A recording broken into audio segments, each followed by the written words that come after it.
Livro do profeta Ezequiel. Ezequiel era um sacerdote que estava morando em Jerusalém quando aconteceu o primeiro ataque babilônico na cidade. E eles pouparam a cidade, mas capturaram um grupo de prisioneiros israelitas e os levaram para o exílio. E Ezequiel estava entre eles. O livro começa 5 anos depois de tudo isso, e Ezequiel está sentado na margem de um canal de irrigação perto de seu campo de refugiados israelita. E é o seu aniversário de 30 anos, justamente o ano em que ele teria se tornado sacerdote em Jerusalém. E então, de repente, Ezequiel tem a visão de uma nuvem de tempestade se aproximando. E dentro da nuvem estão 4 criaturas estranhas que têm asas estendidas se tocando. E cada uma dessas criaturas tinha 4 faces e ele viu 4 rodas, uma perto de cada criatura. E então ele viu que as asas das criaturas estavam segurando essa plataforma deslumbrante e na plataforma existe um trono. E sentada naquele trono está uma criatura humana, brilhante, envolta em fogo. E então, de repente, Ezequiel percebe o que está vendo. Ele chama de a semelhança da glória do Senhor. É Deus na sua carruagem real. A palavra glória em hebraico é kavod e significa pesado ou significativo. Os autores bíblicos usam essa palavra para descrever a aparência física e a manifestação do significado de Deus quando ele aparece pessoalmente. Essas imagens na visão são muito semelhantes ao que aconteceu quando Deus apareceu no Monte Sinai no livro de Êxodo. E também é muito semelhante às representações da presença de Deus sobre a Arca da Aliança. E isso é a coisa que mais choca sobre a visão de Ezequiel. O que a glória de Deus está fazendo na Babilônia? Supostamente deveria estar acima da Arca da Aliança no Templo de Jerusalém. E assim, a primeira seção do livro começa explorando essa questão, quando Ezequiel começa a acusar Israel de rebelião. Então, primeiro Deus fala com Ezequiel dentro da carruagem, e ele o comissiona como profeta. Ezequiel deve acusar Israel por ter quebrado o acordo da aliança com Deus de 2 maneiras. Israel tornou-se fiel a outros deuses e tem adorado ídolos. E isso tudo levou a uma injustiça social e violência desenfreada. E como resultado, Deus nomeia Ezequiel para advertir o povo. O primeiro ataque babilônico que levou Ezequiel ao exílio será igualado por um outro. E Jerusalém, o seu templo e todos que moram ali enfrentam a destruição iminente. E assim, Ezequiel usa palavras e outras coisas mais para transmitir a sua mensagem. Ele também atua peças de simbolismos. Esses eram uma forma de teatro de rua. Ezequiel saía em público e começava a se comportar de uma forma extremamente bizarra, que se assemelhava a uma parábola da sua mensagem profética. Ele teria que construir um modelo minúsculo de Jerusalém e atuar o ataque que viria sobre ela.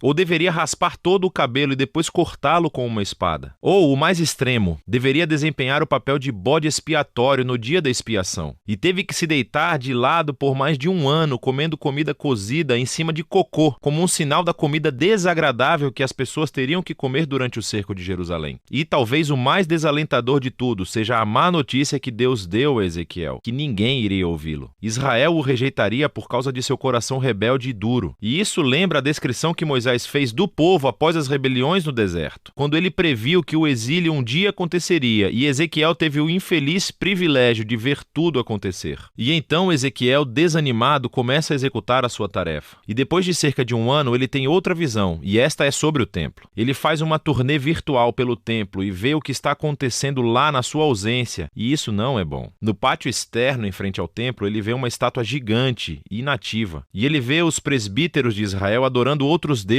tanto fora como dentro do templo. E então ele vê as mulheres de Israel que estão adorando a um deus babilônico chamado Tamuz. E a visão termina com a gloriosa carruagem do trono de Deus se afastando para cima e para longe do templo. Está indo embora, indo para o leste, indo em direção à Babilônia. E assim, no capítulo 11, chegamos a ver por que e como a glória de Deus apareceu para Ezequiel na Babilônia. A idolatria de Israel e as suas violações da aliança se tornaram tão flagrantes e ofensivas que Deus abandonou seu templo. Eles o afastaram e ele os entregou à destruição. Mas Deus não abandonou seu povo. Ao contrário, ele vai para o exílio com eles. E assim, no final dessa visão do capítulo 11, Deus promete que ele enviará um remanescente de Israel de volta à terra. E ele vai transformá-los, removendo o coração de pedra e dando-lhes um novo coração de carne, para que eles possam amar e verdadeiramente seguir o seu Deus. Esse é um pequeno vislumbre de esperança e é submergido rapidamente sob a realidade da destruição iminente. Mas o capítulo 11 11 é uma transição fundamental e nos ajuda a entender como o restante do livro foi projetado. Assim, as próximas 3 sessões são cheias de anúncios do julgamento de Deus, primeiro sobre Israel, depois sobre as nações ao redor de Israel e depois sobre a própria Jerusalém. Mas depois disso, a esperançosa conclusão do capítulo 11 se desenvolve nas 3 últimas sessões do livro. Primeiro, a esperança para Israel, depois para as nações e depois para toda a criação. Os capítulos 12 a 24 focam no julgamento de Deus chegando a Israel, e essa é uma coleção de poemas e artigos. E aqui, Ezequiel mostra seu gosto por parábolas e alegorias. Ele descreve Israel como um bastão queimado, inútil, ou como uma esposa rebelde, ou como um perigoso leão furioso que é capturado, ou como 2 irmãs promíscuas. Estas são todas representações da rebelião sem sentido de Israel e da idolatria que resulta na sua ruína. Nessa sessão, Ezequiel também age como um advogado. Ele começa argumentando que, em primeiro lugar, a destruição de Jerusalém é merecida, resultando de séculos de violação da aliança. E mesmo que as pessoas mais justas do mundo, como Noé, Daniel ou Jó, estivessem vivas e orando para que Deus poupasse Israel, Deus não aceitaria as suas orações. É tarde demais. E assim, a bondade de Deus, na verdade, exige que ele traga justiça a essa geração de Israel. O exílio se tornou inevitável. Eles chegam ao ponto sem retorno. Depois disso, Ezequiel concentra-se primeiro nas nações imediatamente ao redor de Israel e depois nos 2 estados mais poderosos da região, o Egito e Tiro. Israel aliou-se a essas nações e adotou seus deuses e ídolos. E assim, Deus acusa os reis de Tiro e do Egito de arrogantemente se verem como deuses, definindo o que é certo e o que é errado de acordo com seus próprios termos. E Deus considera esses reis responsáveis pelo seu orgulho e anuncia que usará a Babilônia para derrubá-los. Eles enfrentarão a justiça de Deus junto com todos os outros. Seguindo essas sessões realmente intensas, há uma pequena história no capítulo 33. Ezequiel é recebido por um refugiado recém-chegado de Jerusalém, e ele lhe dá o relato de que a Babilônia atacou a cidade, que a cidade caiu e o templo foi destruído. Os avisos sombrios de Ezequiel se tornaram uma realidade. Mas lembre-se do final do capítulo 11. Isso não é o fim da história. E assim, no próximo vídeo, vamos explorar a profunda visão de esperança de Ezequiel. Mas por enquanto, essa é a primeira metade do livro de Ezequiel.